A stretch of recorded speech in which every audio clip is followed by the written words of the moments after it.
College entrance exam से थोड़ा पहले मैंने एक होमलेस आदमी से टकरा गया। उसकी आंखें लाल थी, उसकी आवाज़ काँप रही थी। मैं तुम हो 20 साल बाद के फ्यूचर से। मैंने सिर्फ आंखें घुमाई। साइको। 20 साल बाद का मैं? बकवास। सुन तो। उसने मेरा स्लीव टाइटली पकड़ लिया। कॉलेज एंट्रेंस एग्ज़ाम सिर्फ 7 दिन बाद है। तुम लूबो की चीटिंग में मदद करते पकड़े जाओगे। तुम्हारा एग्ज़ाम रिजल्ट कैंसिल हो जाएगा। लूबो? वो मेरा ब्रो है। हम साथ बड़े हुए हैं। लूबो साइंस कॉम्प्रहेंसिव एग्जाम के दौरान फेक फेंट करेगा और तुमसे आंसर्स कॉपी करने को कहेगा।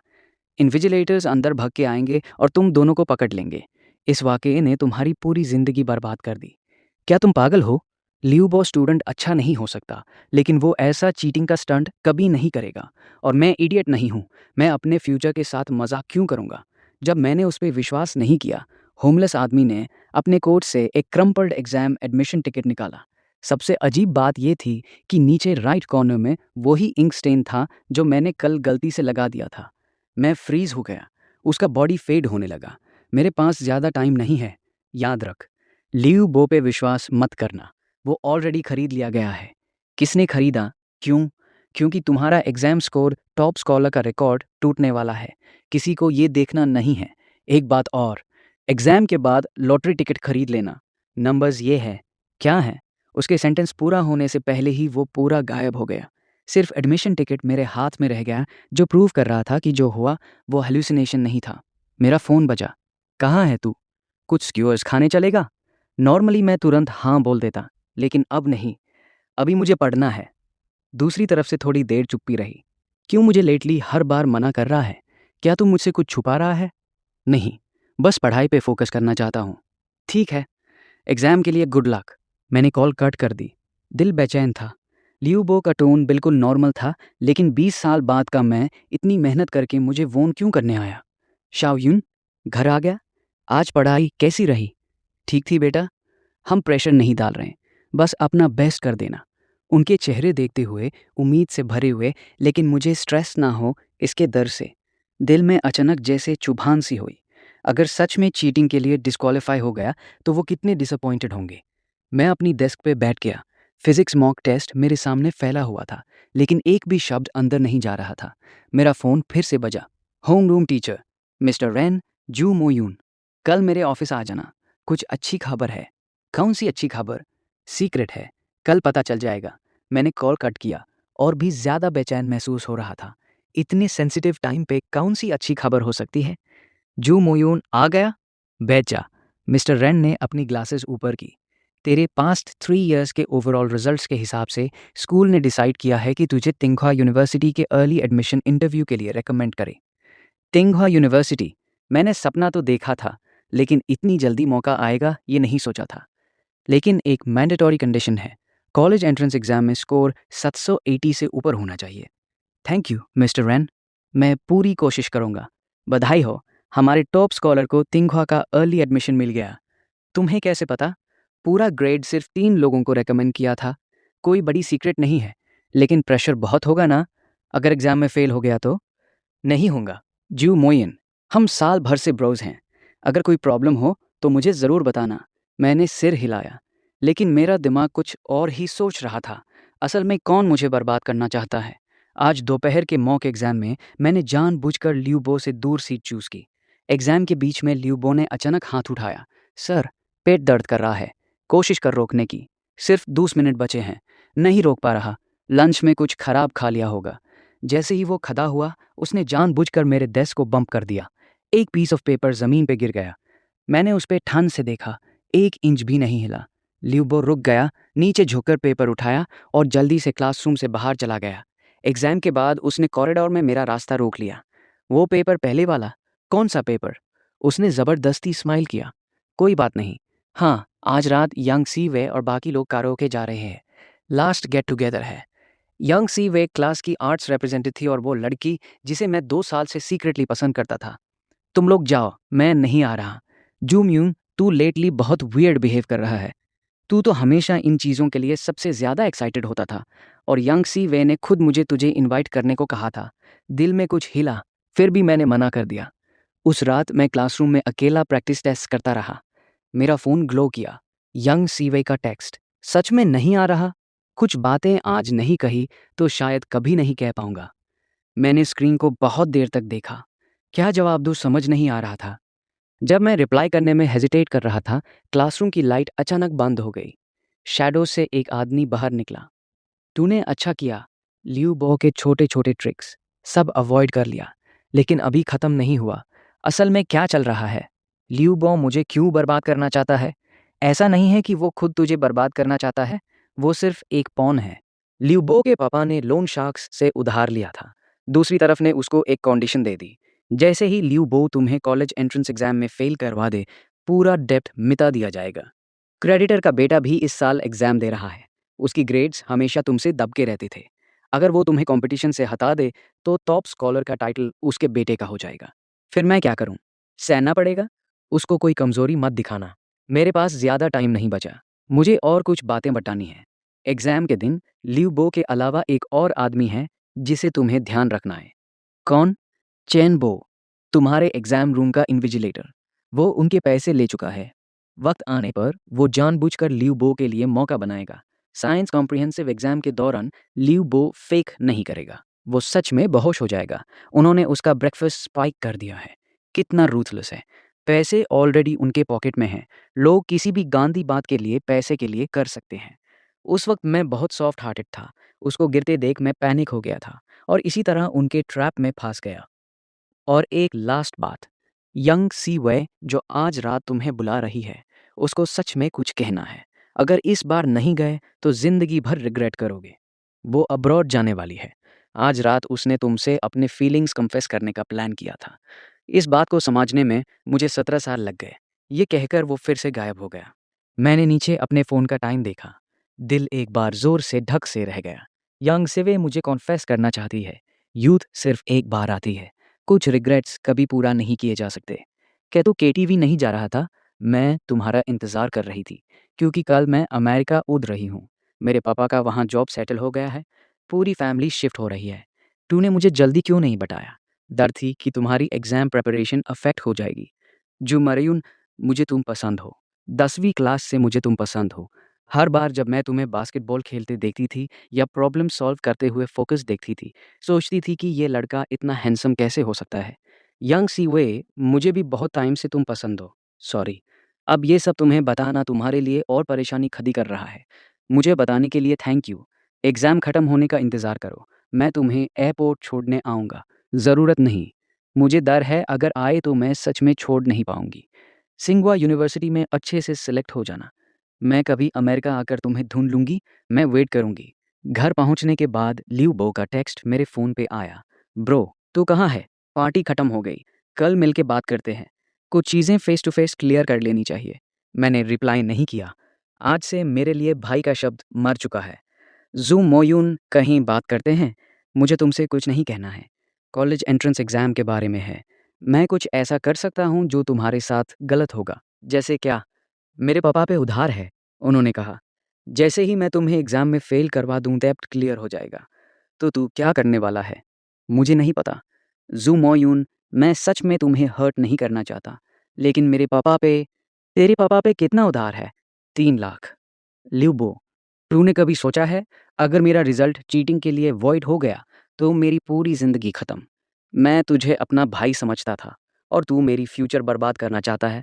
आज से हम बिल्कुल खत्म। मोइन, सुना है तू लेटली बहुत प्रेशर में है। अपना माइंडसेट एडजस्ट कर लेना। अगर कुछ स्ट्रगल हो रहा है तो मेरे साथ शेयर कर लेना। मिस्टर रेन, क्या एग्जाम के इन्विजिलेटर लिस्ट फाइनल हो गई है? हाँ, बेसिकली हो गई है। कुछ प्रॉब्लम है? नहीं, कुछ नहीं, बस पूछ रहा था। सुना है मिस्टर चेनबू इस बार रूम 12 इन्विजिलेट कर रहे हैं, जो साइंस कॉम का रूम है ना। मुझे उम्मीद है वो मेरे रूम को इन्विजिलेट करे। वो यूजुअली बहुत अच्छे टीचर है। रूम 12 वही था जहाँ मुझे असाइन किया गया था। लगता है फ्यूचर मैंने जो कहा वो सब सच था। लगता है मिस्टर चेनबू भी मुझे टारगेट कर रहा है। जो मोयुन, सिर्फ कुछ दिन बचे हैं। अगर फिजिक्स में कोई डाउट हो तो मुझसे पूछ लेना। एग्जाम में अच्छा करना। मुझे तुमसे बहुत उम्मीद है। अब भी नाटक कर रहा है? मुझे उनके सारे ट्रिक्स का पता चल चुका था। साइंस कॉम्प शुरू होने के बाद ल्यू बो बेहोश होने का नाटक करेगा। चेन बो उसका फ़ायदा उठाकर ल्यू बो को मेरे पास लाएगा। फिर मुझ पे चीटिंग का इल्ज़ाम लगा देंगे। प्लान सच में परफेक्ट था। लेकिन उन्हें ये नहीं पता था कि मैं उनके गेम को पहले ही समझ चुका हूँ। मोयून अब भी पढ़ रहा है। बहुत देर मत जगना। अच्छी नींद ले लेना। मम्मी, क्या अगर मैं कहूँ अगर एग्ज़ाम के दौरान कुछ अनोखा हो जाए? जैसे क्या? जैसे चीटिंग का झूठा इल्ज़ाम लग जाए। पागल लड़के, क्या सोच रहा है तू? मैं सबसे अच्छे से जानती हूँ तू कैसा इंसान है। पूरी दुनिया तुझ पे विश्वास ना करे, मैं हमेशा तुझ पे विश्वास करूँगी। मैंने हल्का सा सिर हिलाया। माँ बाप की उम्मीदों के साथ मैं उन्हें कभी निराश नहीं कर सकता। अगले दिन स्कूल ने फाइनल मॉक एग्ज़ाम रखा। मैंने सीटिंग चार्ट पे खास ध्यान दिया। सच में ल्यूबो और मैं एक दूसरे के बिल्कुल सामने बैठे थे। कोइंसिडेंस? मुझे नहीं लगता। एग्ज़ाम शुरू होने से पहले ल्यूबो पीछे मुड़कर मुझे देखा। मैं उसकी आंखों में बहुत कुछ था जो शब्दों में नहीं कहा जा सकता। एग्ज़ाम के बीच में ल्यूबो ने अचानक हाथ उठाया। सर, क्या मैं दूसरा पेन ले सकता हूँ? उसने जानबूझकर अपना पेन ज़मीन पे गिरा दिया, जो मेरे पैर के पास रोल हुआ। मैंने उस पे नज़र भी नहीं डाली, बस पेन को दूर लात मार दी। ल्यूबो का चेहरा बिल्कुल बदल गया। वो नीचे झुका, पेन उठाया और जल्दी से अपनी सीट पे वापस बैठ गया। एग्ज़ाम के बाद वो फिर मुझे ढूंढने आया। मोयुन, मैंने सिर्फ एक शब्द में जवाब दिया। जो भी वो कहने वाला था वो अंदर ही दब गया। कॉलेज एंट्रेंस एग्जाम से थोड़ा पहले स्कूल ने हमें सेल्फ स्टडी के लिए छुट्टी दे दी। घर पे डाइनिंग टेबल न्यू ईयर के फीस्ट जैसा सजा हुआ था, सारे डिशेस से भरा। मेरे पेरेंट्स मेरे सामने बैठे थे, मुझे देखते हुए, उनके चॉपस्टिक्स हवा में थमे हुए, बिना हिलाए। कल मैं तुम्हें एग्जाम सेंटर छोड़ने के लिए गाड़ी चलाऊंगा। नहीं, ज़रूरत नहीं। मैं खुद चला जाऊंगा। बिल्कुल नहीं। इतने इंपॉर्टेंट दिन मैं ज़रूर तुम्हारे साथ जाऊंगा। मैं जानता था मना नहीं कर सकता, इसलिए सिर्फ हान में सिर हिला दिया। रात 9 बजे मैं बेड पर लेटकर करवट बदल रहा था। आंखें बंद करता, फिर खोल देता। नींद ही नहीं आ रही थी। मेरा फ़ोन स्क्रीन ग्लो किया। जू मोयुन, कल एग्ज़ाम के लिए गुड लक। मैंने कुछ शब्द टाइप किए। मेरा इंतज़ार करना। फिर फ़ोन को पिलो पे उलट कर रखा और आंखें बंद कर ली। अपने लिए, मेरे पेरेंट्स के लिए, यंग सीवा के लिए, कल के युद्ध में मुझे शानदार जीतना है। तू सच में बहुत बदल गया है। तू भी। पास्ट ऑलरेडी रीराइट हो चुका है। फ्यूचर नेचुरली बदल जाएगा। लेकिन कल के एग्ज़ाम के लिए अब भी सॉलिड नर्व्स चाहिए। मैं जानता हूँ। तू नहीं जानता। उसकी आवाज़ धीमी हो गई। उनके पास अब भी एक और ट्रिक है। कौन सी ट्रिक? ल्यूबो का बेहोश होना ये सिर्फ पहला स्टेप है।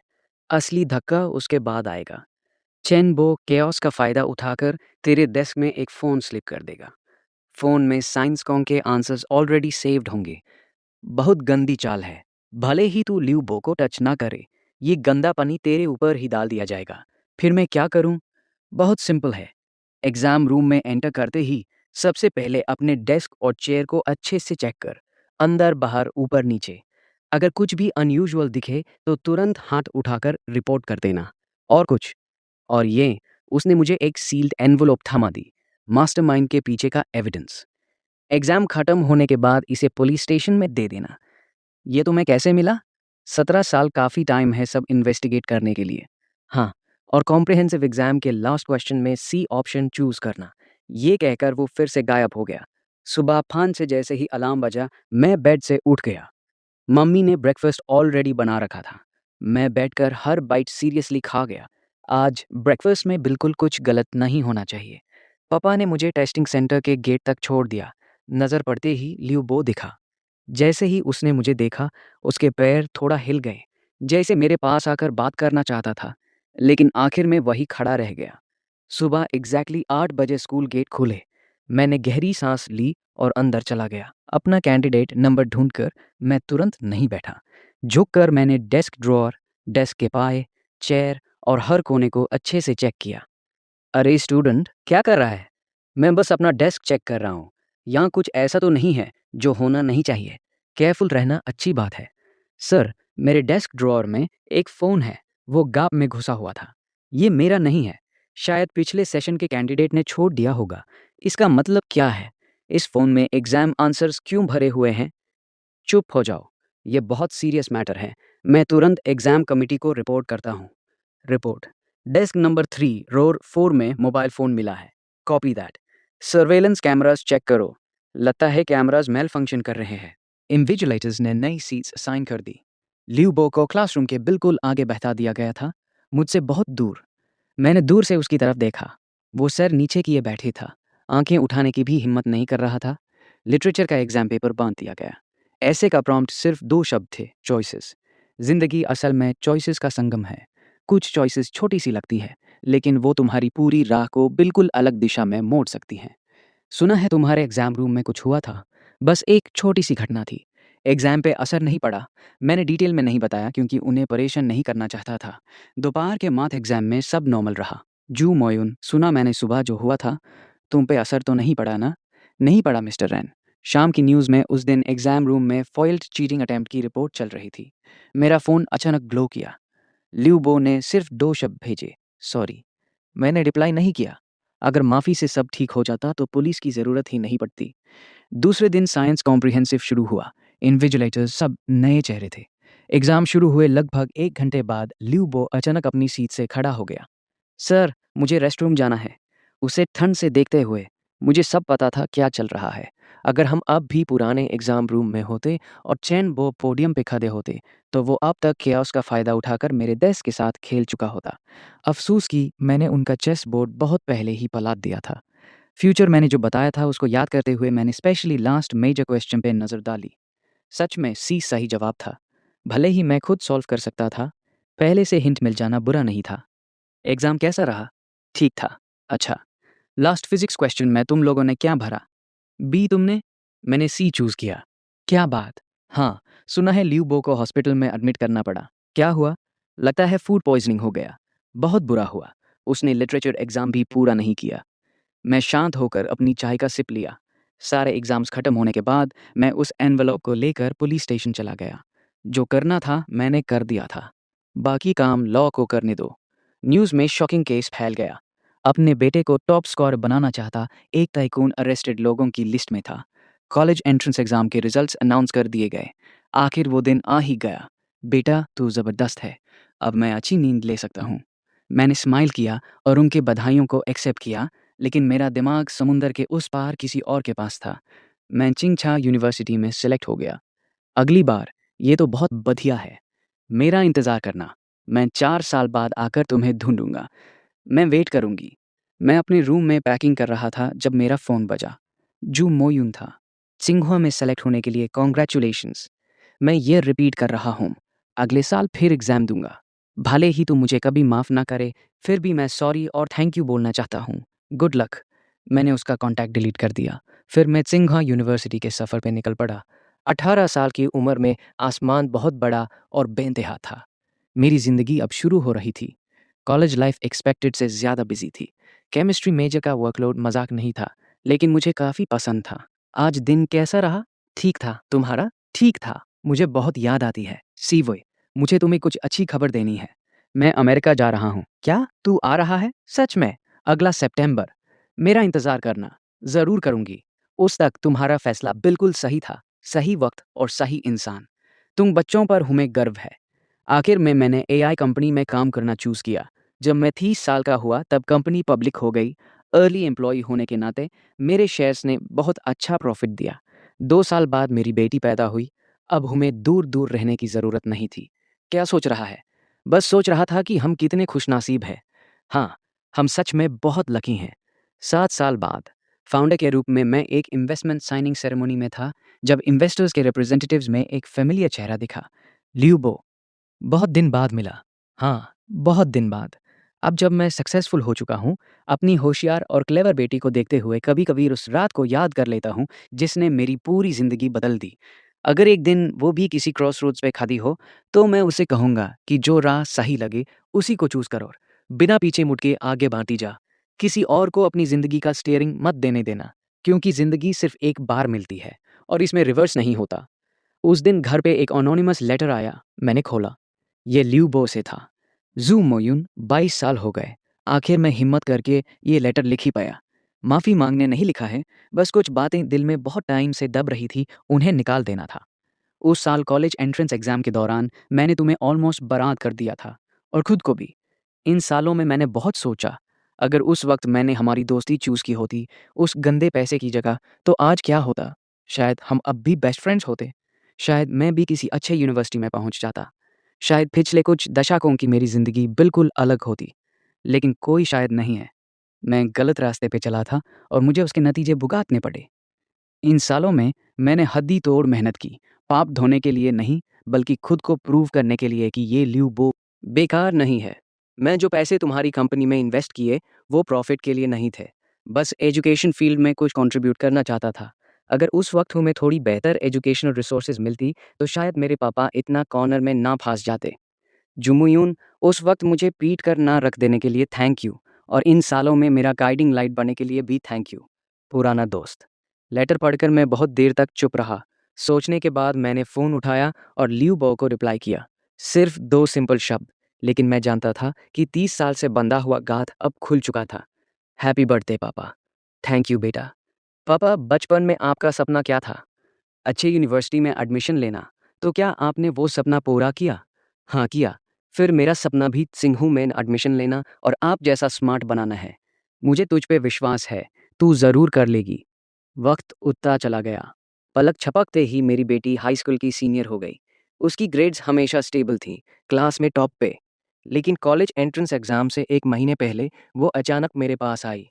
पापा, मुझे बहुत टेंशन हो रही है। क्या हुआ? अगर मैं एग्ज़ाम में फ़ेल हो गई तो? अगर आपकी उम्मीद के हिसाब से स्कोर ना आया तो? जानती है, जब मैंने कॉलेज एंट्रेंस एग्ज़ाम दिया था, तब क्या हुआ था? पहली बार मैंने उसे शुरू से एंड तक पूरी स्टोरी बता दी। ऑब्वियसली टाइम ट्रैवल वाली बात छोड़ दी। मैं तुझे एक बात बताऊं, आखिर में जीतने का सीक्रेट ये नहीं है कि बिल्कुल डरना ही नहीं। डर लगता है, लेकिन फिर भी आगे बढ़ जाना, यही असली बात है। उसके बारे में चिंता मत कर, वो हमारी बेटी है। मैं चिंता नहीं कर रहा, बस अचानक लगा वक्त कितना तेज उठता है। हाँ, उठता तो है। 20 साल से ज्यादा हो गए। कोई रिग्रेट है? रिग्रेट क्या? मेरे साथ रहने का। जिंदगी में एक चीज़ जो मैं कभी रिग्रेट नहीं करूँगा, वो ये है कि उस रात मैं तेरे पास भगा और अपने फीलिंग्स बता दिए। मम्मी पापा, मुझे लगता है मेरा टेस्ट बहुत अच्छा हुआ है। सच? ज़िंदगी में असल में जो इम्पोर्टेंट होता है, वो बड़े-बड़े गोल्स नहीं होते जो हम हमेशा बात करते हैं। वो लोग होते हैं जिनके साथ हम टाइम वेस्ट करते हैं। 3 दिन बाद कॉलेज एंट्रेंस एग्ज़ाम खत्म हो गया। 1 महीने बाद स्कोर्स आ गए। 688 मार्क्स। पूरे शहर में टॉप 20। भले ही मेरा रैंक उतना हाई नहीं था जितना मेरा था, लेकिन ये भी बहुत इम्प्रेसिव स्कोर था। पापा सॉरी, मैं आपको हरा नहीं पाई। पागल लड़की। तू मुझे बहुत पहले ही सरपास कर चुकी है क्योंकि तूने अपनी मेहनत से एडमिशन लिया। किसी ने कोई स्ट्रिंग नहीं पुल किए। पापा, आप अजीब बातें कर रहे हो। मैं बस स्माइल कर दिया। असल में इम्पोर्टेंट ये है कि उस वक्त मैंने मौका पकड़ा और अपनी राह खुद चुनी। और अब अगले जनरेशन की बारी है अपनी स्टोरी लिखने की। जब मैं 50 साल का हुआ, तब मैंने एक इम्पोर्टेंट डिसीजन लिया। मैंने कंपनी के सारे शेयर्स बेचकर एक एजुकेशन फंड स्टार्ट किया। अचानक ये फैसला क्यों? क्योंकि मुझे पता है कि सिर्फ एक मौका एक इंसान की पूरी जिंदगी बदल सकता है। फंड का पहला प्रोजेक्ट मेरे होम टाउन में लाइब्रेरी बनाना था। आज ओपनिंग सेरेमनी के लिए मैंने लियू बो को स्पेशल इनविटेशन भेजा। वो अपनी वाइफ और बेटे के साथ आया। अब भी मेरा ख्याल रखने के लिए थैंक यू। 23 साल से ज़्यादा पहले मेरी ज़िंदगी के सबसे इम्पोर्टेंट एग्ज़ाम के दौरान मैं ऑलमोस्ट लड़खड़ा कर गिरने वाला था। ये इसलिए नहीं कि मैंने मेहनत नहीं की थी, बल्कि इसलिए कि किसी ने शॉर्टकट लेना चाहता था। आज ये लाइब्रेरी बनाकर मैं यंगर जनरेशन को एक मैसेज देना चाहता हूँ। ज्ञान तुम्हारी ज़िंदगी बदल सकता है, लेकिन अगर तुम हमेशा शॉर्टकट्स ढूंढते रहे या गलत सोच रखो, तो आखिर में तुम खुद को ही नुकसान पहुंचाओगे। नीचे ऑडियंस से जोर की तालियां बजने लगी। मैंने ल्यू बो को देखा। उसकी आंखें लाल हो रही थी और भर आई थी। इन सालों में कैसा रहा? ठीक था। जू मुयून, एक बात मैं हमेशा से तुमसे पूछना चाहता था। उस वक्त कॉलेज एंट्रेंस एग्जाम के बारे में तुम्हें सब कुछ पहले से कैसे पता चल गया था? बस एक hunch था। सब कुछ बस एक hunch था। साही कहा। एक hunch। उसने मुझे बता दिया था कि मुझे बहुत अलर्ट रहना है। अगर अगला जन्म हो तो मैं फिर भी तुम्हारा भाई बनाना चाहूँगा। अगला जन्म का इंतज़ार करने की ज़रूरत नहीं। हम अभी भाई हैं। वो थोड़ा रुक गया, फिर उसने मेरा हाथ टाइटली पकड़ लिया। उस हाथ मिलाने ने 30 साल से ज़्यादा पुराने अनसुलझे फीलिंग्स का चैप्टर बंद कर दिया। बहुत दिन बाद मिला। हाँ, बहुत टाइम हो गया। लगता है अब तुम बहुत अच्छा कर रहे हो। ये सब तुम्हारी वजह से है, मेरी वजह से नहीं। ये तुम्हारे किए फैसले की वजह से है। मैंने तो सिर्फ तुम्हें थोड़ा सा वेकअप कॉल दिया था। वो वेकअप कॉल जिसने मेरी पूरी ज़िंदगी बदल दी। कभी कभी सिर्फ एक डिसीजन की ज़रूरत होती है, एक टर्निंग पॉइंट, और तुम्हारी पूरी जर्नी अलग दिशा में मोड़ जाती है। तो तुम फिर आ गए। इस बार मुझे क्या वॉर्न करने आए हो?